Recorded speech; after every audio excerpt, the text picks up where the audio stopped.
Alors bonjour à tous et bienvenue à cette capsule hebdomadaire, à ce rendez-vous hebdomadaire en ce mercredi 29 avril. Alors salutations à tous les membres de l'Église chrétienne de Rosemère et salutations à tous ceux et celles qui se joignent à nous pour cette occasion. Alors j'espère que vous allez bien avec les belles journées qui commencent, la belle température, le mois de mai est à notre porte. Et c'est le temps du jardinage, c'est le temps de plusieurs activités extérieures. Alors, ça fait du bien de prendre la bonne air et puis de voir la température s'améliorer de jour en jour. Et puis, on est aussi dans un déconfinement progressif, graduel, comme nous l'a dit notre gouvernement. Donc, plusieurs ont commencé cette semaine, vont commencer à retravailler ou encore il y a de l'école pour... les tout-petits, pour le primaire. Alors, il y a un déconfinement qui se fait, mais on est conscient qu'en ce qui concerne les églises, ça va prendre encore un bon bout de temps avant qu'il y ait une autorisation pour les rassemblements publics. On ne sait pas du tout quelles vont être les restrictions, le nombre de personnes, certainement la distanciation va toujours être de mise. Alors, on va poursuivre nos activités virtuelles semaine après semaine pour vous servir là où vous êtes chez vous. Et puis de continuer à vivre l'Église différemment tant ou aussi longtemps que nous n'aurons pas le feu vert pour nous rassembler dans notre bâtiment. Alors, juste vous rappeler à nouveau, on le répète souvent, c'est que nous avons toutes les informations dans notre infolettre qui est envoyée 2 fois par semaine. Vous y trouvez toutes les adresses des responsables, que ce soit pour les requêtes de prière, que ce soit pour parler à quelqu'un, pour un service pastoral, que ce soit pour la banque alimentaire aussi, on a un fonds d'entraide, un fonds de secours pour aider ceux qui sont en période difficile au niveau économique. Et puis, donc, n'hésitez pas à aller voir dans notre infolettre, dans la section ressources. Nous avons un fascicule avec toutes les adresses et les personnes ressources que vous pourrez contacter pour tous les différents besoins. Continuons à prier pour, les gens du bel âge, les personnes dans les CHSLD, dans les résidences. On sait que c'est vraiment là le plus grand défi encore aujourd'hui. Donc, c'est des gens qui sont très isolés. Les personnes âgées aussi en général dans les différents endroits, que ce soit des résidences ou non, ce sont des personnes vulnérables, très isolées. Alors, soyons très sensibles en cherchant à prendre contact avec eux, en essayant de rendre service de différentes façons. Surtout aussi de prier pour eux, pour leur famille. Il y a des gens qui perdent des proches, des parents. Ils n'ont même pas l'occasion de leur faire des adieux. Et puis, j'entendais un témoignage cette semaine d'un couple qui est décédé, des personnes âgées qui sont décédées. Ils n'ont pas pu se voir, ni un ni l'autre, avant de partir. Alors, il y a des drames humains comme ça qui me touchent beaucoup. Alors, continuons à prier pour eux. Et également aussi, nos différents groupes sur les plateformes virtuelles se poursuivent chaque semaine. D'ailleurs, l'équipe pastorale, tous les lundis soirs, se réunit par conférence Zoom. Et puis, nous avons donc ces rencontres à chaque semaine où on peut faire le suivi de tout ce qui se passe dans l'Église, mais aussi on prend le temps de prier pour tous les besoins, pour chacun de vous, de vraiment prier que la grâce de Dieu et sa paix puissent nous accompagner en ces temps difficiles. Je termine les nouvelles communautaires avec cette annonce en vous invitant pour dimanche qui vient, le 3 mai, nous aurons notre célébration comme à l'habitude, sauf que nous prendrons la communion ensemble. Alors, c'est le premier dimanche du mois. Les membres de l'Église chrétienne de Rosemère sont habitués que le premier dimanche du mois, nous prenons ensemble la communion. Alors, ça va se faire dimanche qui vient. Et pour ce faire, nous aurons la joie d'avoir avec nous comme enseignant Olivier Akizimana, et qui va nous apporter l'enseignement dimanche. Et son épouse Nathalie va animer la communion, donc va nous apporter une petite réflexion et animera donc la communion que nous pourrons tous prendre ensemble. Alors c'est vraiment un rendez-vous à ne pas manquer ce dimanche. Olivier et Nathalie sont membres de l'Église chrétienne de Rosemère et sont très impliqués dans les différents groupes que nous avons.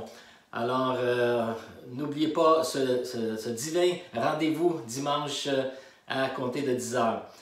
Alors, pour aujourd'hui, j'aimerais poursuivre la méditation que j'ai débutée la semaine dernière dans le livre des Actes des Apôtres. J'aimerais poursuivre avec cette parole, cette promesse de Jésus prophétique dans Acte 1:8, lorsqu'il a dit « Le Saint-Esprit descendra sur vous, vous recevrez sa puissance et vous serez mes témoins à Jérusalem, dans toute la Judée et la Samarie et jusqu'au bout du monde. Alors on voit dans Acte 1:8 et ensuite on a vu Acte 8:1. Saul avait donné son approbation à l'exécution d'Étienne. À partir de ce jour-là, une violente persécution se déchaîna contre l'Église qui était à Jérusalem. Tous les croyants se dispersèrent à travers la Judée et la Samarie, à l'exception des apôtres. Alors nous avons vu que de Acte 8 à Acte 8.1, il s'est passé bien des choses et le royaume de Dieu, au travers de ça, s'est déployé. La parole de Dieu, la bonne nouvelle du royaume de Dieu s'est répandue. Et ça, en dépit des circonstances adverses ou non. Parce qu'on voit que dans les premiers chapitres du livre des Actes, on voit que pour l'Église primitive, tout allait bien. Alors, c'était pas « ça va bien aller », mais ça allait bien, tout allait bien. Pour cette Église, on le voit par exemple dans Acte 2 et Acte 4, lorsqu'il est dit « Tous les jours d'un commun accord, ils se retrouvaient dans la cour du temple. Ils rompaient le pain dans les maisons et prenaient le repas dans la joie avec simplicité de cœur. Ils louaient Dieu et le peuple tout entier leur était favorable. Et le Seigneur ajoutait chaque jour à leur communauté ceux qu'il sauvait. » Et dans Acte 4, il est dit « La multitude de ceux qui avaient cru n'était qu'un cœur et qu'une âme. » Et plus loin, une grande grâce reposait sur eux tous. Alors, on a vu que dans le développement de ces premiers chapitres, tout allait bien pour l'Église. Et puis l'Église était en pleine croissance, le peuple leur était favorable, les chrétiens témoignaient librement. Et puis les choses se sont gâtées. À partir du fin chapitre 6 au chapitre 7 et le chapitre 8, on voit la persécution contre Étienne, le diacre Étienne qui est lapidé suite à son témoignage. Et puis donc, il y a, à ce moment-là, une persécution, et le texte est fort dans le chapitre 8, verset 1, il est dit « une violente persécution ». Alors, une violente persécution se déchaîna contre l'Église qui était à Jérusalem. Alors, à partir de ce moment-là, il est dit que les chrétiens se sont dispersés. Dans Acte 8 et les versets suivants, ils se dispersèrent pour aller en Judée et en Samarie. Donc, on revient toujours à cette promesse de Jésus dans Acte 1:8, alors qu'il le dit, le Saint-Esprit va venir sur vous et vous serez mes témoins, non seulement à Jérusalem, mais dans la Judée et dans la Samarie et jusqu'au bout du monde. Alors aujourd'hui, on va poursuivre un petit peu plus loin ce fameux bout du monde. On en fait partie en réalité, 2000 quelques années plus tard. Mais on peut dire que si on peut faire une application avec cette première portion, on peut dire qu'en tant qu'Église, avant la COVID-19, comme j'ai mentionné, tout allait pour le mieux pour l'Église. Les choses allaient bien, la croissance, tous étaient d'un même cœur et puis on avait ce beau développement. Mais tout a changé depuis la COVID-19. Depuis cette crise-là, par l'isolement, par le confinement, donc par l'arrêt des rassemblements publics. Et évidemment, on n'est pas les seuls à le vivre. Les entreprises le vivent, les personnes, la planète pratiquement au complet vit cette crise-là. Alors, on n'est pas les seuls à avoir été plongés dans cette crise mondiale. Et on entend souvent qu'il y a un avant-COVID et il va y avoir un après-COVID. Parce qu'on sait qu'on va arriver à un après. Et pour bien des gens qui témoignent de ce qu'ils vivent présentement, ils disent qu'ils ne seront plus les mêmes après. Il y aura des choses qui vont changer dans nos habitudes de vie, dans nos comportements. Et je crois que pour l'Église, c'est aussi vrai qu'il y a un avant et il y a un après. Ce qu'on est en train de vivre présentement, cette épreuve que nous sommes en train de vivre en tant qu'Église, certainement peut nous amener à développer de nouveaux comportements et à quelque part aussi nous permettre de nous rapprocher de Dieu. Comme on dit, il y a la solitude, oui, mais la solitude fait naître la solidarité. De même aussi que le confinement amène le rapprochement. C'est un peu paradoxal, mais lorsqu'on parle de solitude, on parle aussi d'être tous ensemble, dans la solidarité. Et aussi le fait d'être isolé nous rapproche les uns des autres. On le voit de différentes façons, il y a une proximité, il y a un souci, il y a une préoccupation élevée les uns pour les autres. Et en cela, certainement qu'il va y avoir des changements dans nos propres vies. Et je crois que la grâce de Dieu se répand pendant l'épreuve. La grâce de Dieu nous est accordée dans l'épreuve. Comme on le voit dans les Actes des Apôtres, comme on l'a vu déjà depuis les premiers chapitres, la grâce de Dieu, une grande grâce reposait sur eux tous. Alors de même aussi, nous savons que la grâce de Dieu repose sur nous. Sa paix est avec nous, qui nous permet de passer au travers l'épreuve. Dieu ne veut pas simplement, avec une baguette magique, nous faire sortir de l'épreuve et dire, voilà, vous avez vécu cette expérience, c'est fini. Non, je crois que Dieu nous accompagne au travers l'épreuve. On n'est pas immunisé contre la souffrance, contre la détresse et contre l'épreuve, mais nous sommes assurés que Dieu est là. Dieu est présent et Dieu nous accompagne au travers l'épreuve. Et j'aimerais, dans cette même ligne de pensée, prendre un exemple un petit peu plus loin dans les Actes des Apôtres. Et puis cette fois-ci, on a vu ce fameux personnage Saul de Tarse, qui persécutait l'Église. Bien, à partir du chapitre 9, est devenu l'apôtre Paul. Alors, à partir donc du chapitre 9, cet apôtre qui est devenu un grand apôtre, qui a fondé des églises, alors il a eu une rencontre personnelle avec Jésus-Christ, et c'est le cas de le dire, il est tombé de son cheval. C'est littéralement ce qui est arrivé par une apparition, par une rencontre personnelle avec Jésus. Alors, donc, l'apôtre Paul commence à répandre le royaume de Dieu et à fonder des églises un peu partout dans l'Asie mineure et plus loin. Alors, il va entamer plusieurs voyages missionnaires. À partir de Jérusalem, il ira faire 3 voyages principaux, 3 voyages missionnaires. Et au travers de tous ces voyages-là, dans la Judée, la Samarie, dans l'Asie mineure, il va vivre la persécution, il va vivre l'emprisonnement, il sera battu, il aura beaucoup d'épreuves. Il en parlera dans ses lettres éventuellement. Mais j'aimerais juste aujourd'hui souligner un événement qui me frappe beaucoup dans son voyage, dans un de ses voyages, le 2e voyage missionnaire en fait. Et puis, on voit dans ce 2e voyage missionnaire, bon, il est avec une équipe et il est battu, il est emprisonné alors qu'il témoigne. Et puis, il a pour projet, dans ce 2e voyage missionnaire, d'aller visiter les églises qu'il a fondées lors de son 1er voyage missionnaire, particulièrement dans l'Asie mineure. Alors, Paul se propose, avec Silas et éventuellement Timothée, Paul donc veut visiter les différentes églises qu'il a fondées pour les fortifier et les encourager dans la foi parce que la persécution se poursuivait. Il y avait de la persécution encore pour beaucoup de croyants. On le voit dans les lettres que Paul a écrites. Et donc, Paul veut fortifier les églises, veut les encourager à persévérer. De même qu'on s'encourage mutuellement à persévérer dans la foi au travers de ce que nous vivons présentement, au travers de cette crise, au travers de cette situation avec la COVID-19. Et donc, Paul prévoit un itinéraire, prévoit un parcours. Il décide d'aller visiter telle et telle église. Mais Dieu, dans sa providence, dirige Paul autrement. Et c'est ce qui me frappe.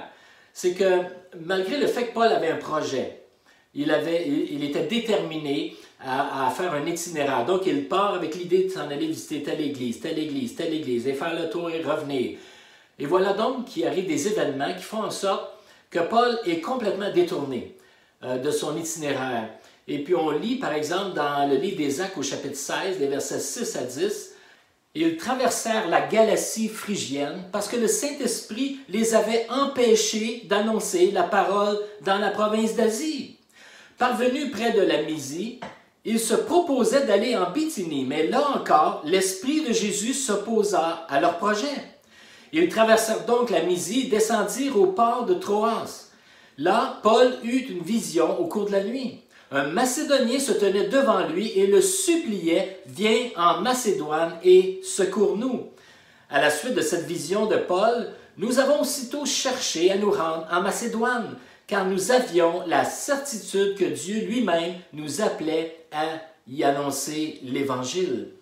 Alors, si on regarde un peu sur une carte ce que ça peut représenter, donc le projet de Paul était d'aller visiter et fortifier les églises de l'Asie mineure, mais finalement, alors qu'il veut se diriger en Bithynie ou alors qu'il va ici et là, il est dirigé par Dieu de différentes façons. On ne connaît pas les détails, mais il est dit qu'il est empêché par Jésus lui-même de réaliser son projet.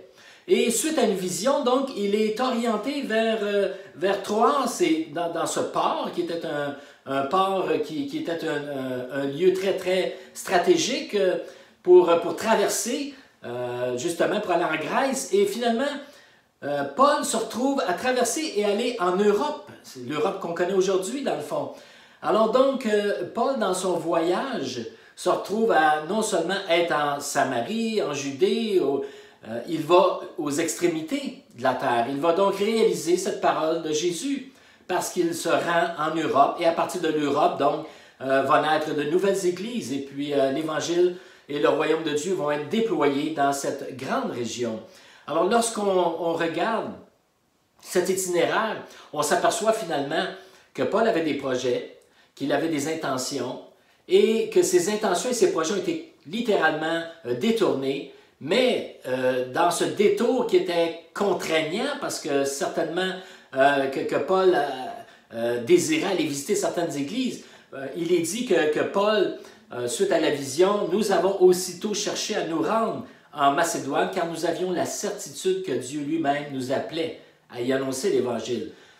En d'autres mots, c'est que dans la contrainte et dans l'adversité, dans le changement d'orientation, Paul a pris le temps de connaître la volonté de Dieu et a eu cette certitude que Dieu l'appelait ailleurs. Et si je peux juste appliquer cet exemple-là de l'apôtre Paul à nos propres plans, nos propres projets, qui sont en quelque sorte un peu déroutés, déstabilisés, désorientés, mais en même temps, nous sommes invités à discerner la volonté de Dieu. Nous sommes invités à faire la lecture de ce que Dieu veut au travers de ce que nous vivons. Et puis cette crise que nous vivons, cette COVID-19, évidemment, est hors de notre contrôle. C'est arrivé comme ça, comme un éclair tombe du ciel. C'est arrivé dans nos vies, dans l'Église et partout sur la planète. Hors de notre contrôle, il a fallu donc prendre des dispositions. Et ces épreuves et ces différentes situations que nous vivons ne sont pas nécessairement des situations qui nous empêchent de vivre le plan de Dieu, de vivre le royaume de Dieu. Et encore plus, je crois que le royaume de Dieu se déploie au travers de ces crises-là. Et je ne dis pas que Dieu est l'instigateur de ces crises-là, parce que des virus, il y en a de tout temps, toute époque sur la planète. Certains de ces virus nous attaquent plus que d'autres et on doit se défendre. Et donc les chercheurs, et on prie pour les chercheurs, pour un vaccin, qu'on puisse être justement immunisé, comme ça a toujours été. L'être humain a un système immunitaire, il vient qu'il développe des anticorps, il se défend contre ces virus-là. Ça fait partie de la vie. Et Dieu n'est pas, comme certains m'ont dit, l'instigateur de crises comme celle-là, qui envoie la maladie pour nous apprendre des leçons. Donc je crois que ces situations-là nous arrivent, mais qu'au travers de ces situations-là, Dieu réalise son plan. Dieu est au contrôle de toutes choses. Dieu n'est pas arrêté par un virus ou un confinement. Et comme j'ai dit en terminant la semaine dernière, la parole de Dieu, elle, n'est pas en confinement. Et il faut croire qu'au travers de ce que nous vivons, au travers de nos épreuves, au travers de la situation actuelle, il y a un rapprochement avec Dieu. Nous sommes invités à entendre Dieu, à être à l'écoute de Dieu. Et pour vous croyants, aussi bien que pour vous qui êtes dans un cheminement spirituel, je vous invite à ouvrir vos cœurs à Dieu, à vous ouvrir à Dieu et à pouvoir ainsi entendre sa voix, entendre son cœur et vous laisser toucher par sa parole. Et c'est un bon moment de prendre la parole de Dieu, de lire, de prendre ces temps d'arrêt, les temps que nous avons de libre, plus de temps libre certainement, pour nous rapprocher de Dieu et de découvrir son plan merveilleux qu'il a pour chacun de nous. Et j'aimerais terminer avec ce merveilleux texte que j'ai cité comme ça verbalement, mais que nous retrouvons dans 2 Timothée, chapitre 2, et puis c'est au verset 8, il est dit ceci: « Souviens-toi de Jésus-Christ qui est ressuscité, descendant de David, conformément à l'évangile que j'annonce. C'est pour cet évangile que je souffre, jusqu'à être enchaîné comme un criminel. La parole de Dieu, elle, n'est pas enchaînée pour autant. » Alors Paul ici, et c'est plus tard, il est emprisonné, il écrit des lettres, mais comme il le dit lui-même, bien qu'il soit enchaîné, la parole de Dieu, elle, n'est pas enchaînée pour autant. Bien que je sois confiné, bien que je sois solitaire, bien que je sois séparé des autres, la parole de Dieu, le royaume de Dieu n'est pas enchaîné, n'est pas confiné. Et croyons que Dieu est en train d'accomplir une merveilleuse œuvre au travers de tout ce que nous vivons. Malgré le confinement, l'isolement, la parole de Dieu se répand et de nombreuses personnes, on le voit par les témoignages dans les églises, de nombreuses personnes se tournent vers Dieu, font appel à lui. Et dans les moments d'épreuve, les moments de crise, c'est souvent dans ces moments-là que nous sommes le plus ouverts à Dieu. C'est bien dommage que ce soit comme ça souvent, Mais c'est une réalité, ça a été une réalité dans ma vie, au travers d'un épisode de souffrance que je me suis ouvert à l'Évangile, je me suis ouvert à l'amour de Dieu. Et c'est comme ça que j'ai été saisi par sa grâce et rempli par sa paix. Alors, je vous encourage en tant que croyant, en tant que personne qui cheminait dans la foi, en tant que personne qui est à la recherche de Dieu, de vous ouvrir à ce que Dieu veut faire au travers cette période que nous vivons. C'est un temps, c'est une saison pour nous de nous tourner vers Dieu, de rechercher sa présence et de rechercher sa grâce. Et je crois que c'est vraiment un temps où nous verrons Dieu agir puissamment, car la parole de Dieu n'est pas en confinement. Alors, j'aimerais prier et ensuite vous laisser avec ce merveilleux chant qui s'intitule « Quand tu parles ». Des centaines de milliards de fois, Dieu parle et de différentes façons. Et ce chant est très touchant. Il nous démontre que Dieu parle de bien des façons. On vient de le voir dans cet extrait de la vie de l'apôtre Paul, de l'Église primitive, tout ce qui se passe et la persécution. On a vu que la bénédiction, il y a eu la persécution, la dispersion, la proclamation.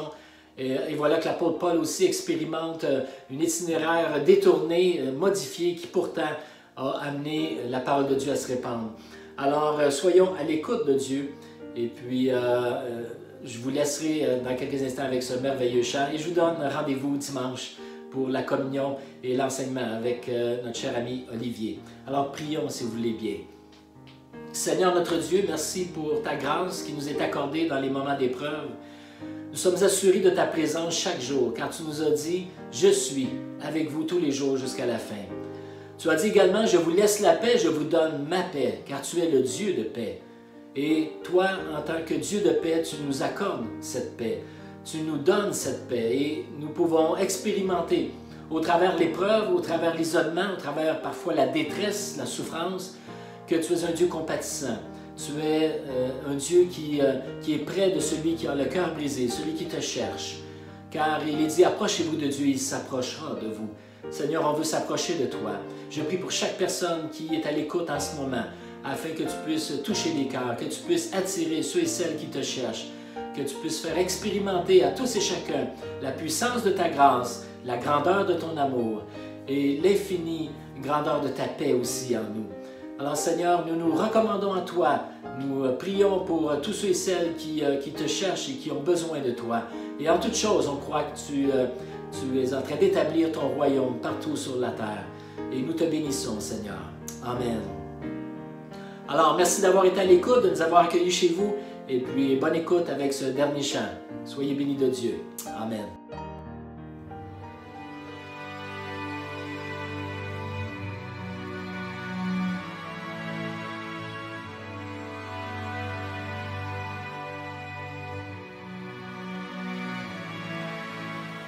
Ô Dieu créateur, là au départ, en avant le début des temps.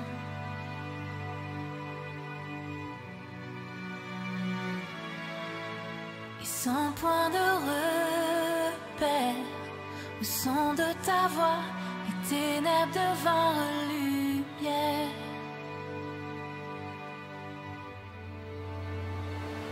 Et quand tu parles,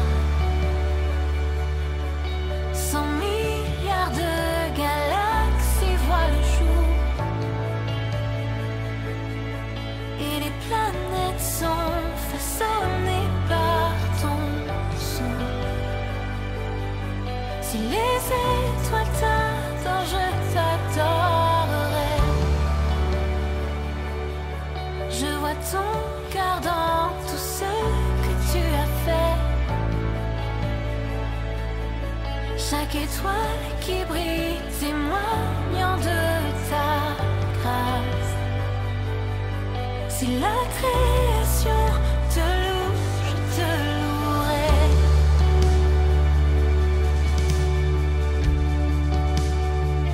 Je te louerai.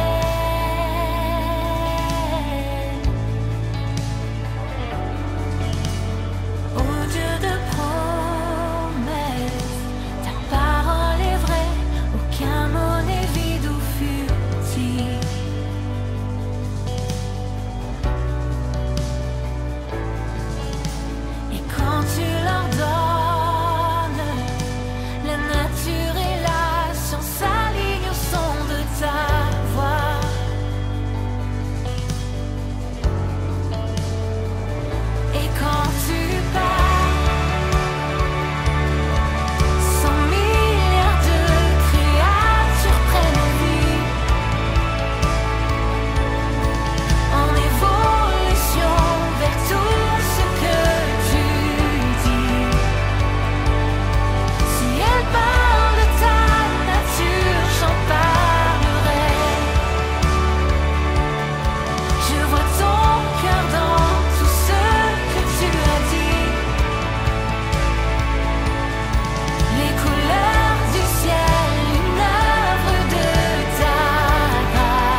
Et sur cette colline, la lumière du monde t'est laissée à l'obscurité.